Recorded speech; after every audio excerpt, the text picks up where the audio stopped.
Hãy thử dừng lại một chút, thật sự lắng nghe tiếng tích tắc của chiếc kim đồng hồ hay nhịp thở khe khẽ nơi lồng ngực của chính bạn. Mỗi một giây trôi qua là một khoảnh khắc của thực tại đã vĩnh viễn nằm lại ở phía sau. Có bao giờ bạn đứng trước gương vào một buổi sáng, chợt nhận ra một sợi tóc mai đã đổi màu, một nếp nhăn nhỏ vừa hằn lên nơi khóe mắt? Có bao giờ bạn lật lại một tấm ảnh cũ từ 10 năm trước, lòng dấy lên nỗi bùi ngùi khi thấy những người thân yêu xung quanh mình thì mái đầu đã bạc, bờ vai đã sạm màu sương gió? Chúng ta chứng kiến những khoảnh khắc ấy mỗi ngày, rồi lại vội vã quay về với guồng quay bận rộn để khóa lấp nó đi. Sâu thẳm bên trong, con người luôn sợ hãi sự thay đổi. Nhưng tại sao chúng ta lại luôn đau khổ, hụt hẫng trước một quy luật tối thượng đang diễn ra trong từng tích tắc ở mọi ngóc ngách của vũ trụ này? Trong giáo lý nhà Phật, sự thật ấy được gọi là Anicca, vô thường. Vô thường không phải là triết lý bi quan, nhuốm màu sắc của sự mất mát hay cái chết. Nhìn bằng đôi mắt của một người tỉnh giác, vô thường chính là dòng chảy chuyển dịch liên tục của vạn vật. Thiền sư Thích Nhất Hạnh từng có một lời dạy rất sâu sắc, nhờ vô thường, mọi sự vật mới có cơ hội sống. Nếu sự vật không vô thường, thì một hạt bắp không bao giờ có thể biến thành một cây bắp, một đứa trẻ không bao giờ có thể lớn lên. Đau khổ của chúng ta phát sinh không phải vì vạn vật vô thường, mà vì chúng ta muốn vạn vật phải thường hằng theo ý muốn ích kỷ của bản ngã. Để giúp con người nhìn thấu suốt điều này, cố thiền sư Ahan Cha từng dùng hình ảnh chúng ta giống như những đứa trẻ chơi đùa trên bãi biển. Chúng ta dành rất nhiều công sức để xây nên những tòa lâu đài cát thật nguy nga, rồi tự hào tuyên bố, đây là của tôi. Nhưng khi thủy triều dâng lên, những con sóng lớn sẽ ập vào bờ và san phẳng tất cả. Những đứa trẻ trí tuệ sẽ mỉm cười, phủi tay đứng dậy đi về nhà vì biết cát chỉ là cát. Còn những đứa trẻ bám chấp sẽ ngồi lại khóc lóc thảm thiết. Thế gian này, với tất cả tiền tài, danh tiếng và ngay cả những mối quan hệ thân thiết nhất, thực chất chính là những tòa lâu đài cát ấy. Sóng vô thường chắc chắn sẽ đến. Nỗi khổ đau phát sinh là do sự kháng cự của tâm thức chống lại quy luật tự nhiên. Thiền sư Suzuki Sanryu từng viết, khổ đau không phải là một hình phạt, mà là một dấu hiệu cho thấy chúng ta đang cố gắng bám chặt lấy một cái gì đó vốn không thể bám chặt được. Chúng ta chịu đựng sự giằng xé đau đớn vì đôi bàn tay cứ cố bám thật chặt vào một viên đá bên bờ suối nước xiết. Hãy nhìn sâu vào cơ thể và tâm trí này, mọi tế bào và suy nghĩ đang không ngừng đổi mới. Triết gia Jiddu Krishnamurti từng nói, cái chết đang diễn ra trong từng khoảnh khắc khi cái cũ chết đi để cái mới được sinh ra.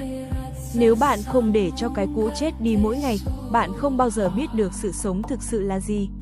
Chính vì cuộc đời vô thường, nên chúng ta mới có cơ hội để thay đổi số phận, để bước ra khỏi vũng lầy của quá khứ. Thiền sư Dogen từng dạy, chính vô thường là Phật tính. Khi hiểu được điều đó, bạn sẽ học cách sống trọn vẹn trong khoảnh khắc hiện tại. Chính vì tương lai chưa tới, quá khứ đã qua, nên thực tại duy nhất bạn sở hữu chính là ngay bây giờ và ở đây. Hãy uống chén trà này một cách trọn vẹn, hãy lắng nghe người đối diện bằng cả con tim. Vô thường giúp chúng ta bớt kiêu căng khi trên đỉnh cao và bớt tuyệt vọng khi dưới vực sâu. Hãy buông bớt những bám chấp nặng nề để tâm mình nhẹ nhàng trôi chảy cùng dòng sông cuộc đời. Khi bạn không còn cố giữ lấy một thứ gì làm của riêng, bạn sẽ nhận ra mình đang có tất cả. Hãy luôn nhớ về lời dặn dò cuối cùng của Đức Thế Tôn trước khi nhập diệt, vạn vật duyên sinh đều là vô thường, hãy tự mình thắp đuốc lên mà đi.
rajasamungate soha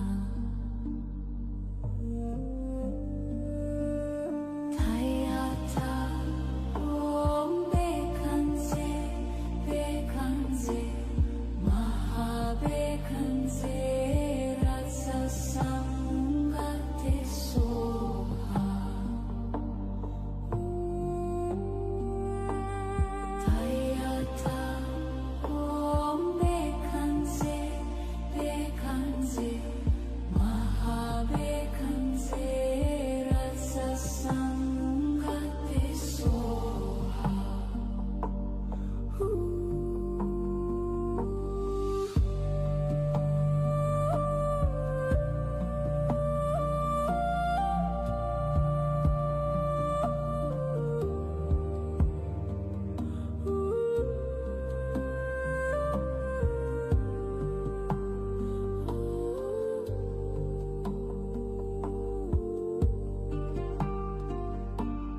Tayata Om Bekanze Bekanze Mahabekanze rajasamungate soha Tayata Om Bekanze Bekanze Mahabekanze rajasamungate soha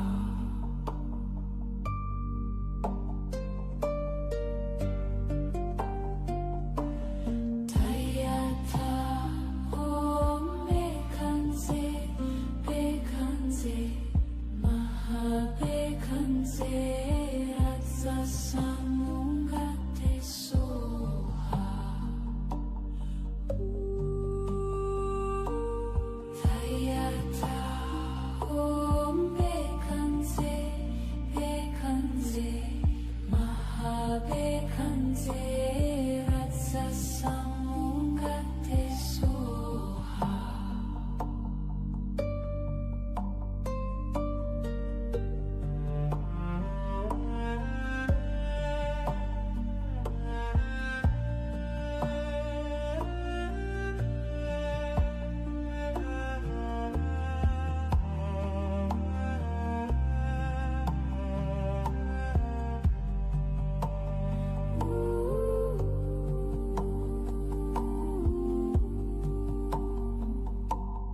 Tayata Om Bekanze Bekanze Mahabekanze rajasamungate soha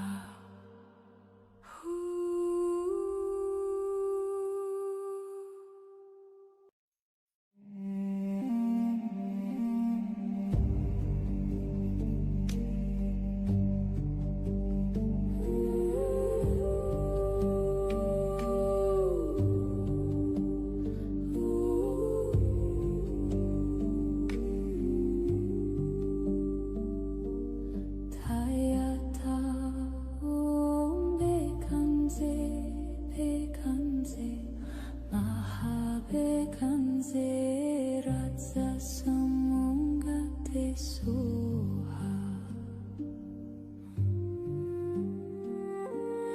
Tayata Om Bekanze Bekanze Mahabekanze rajasamungate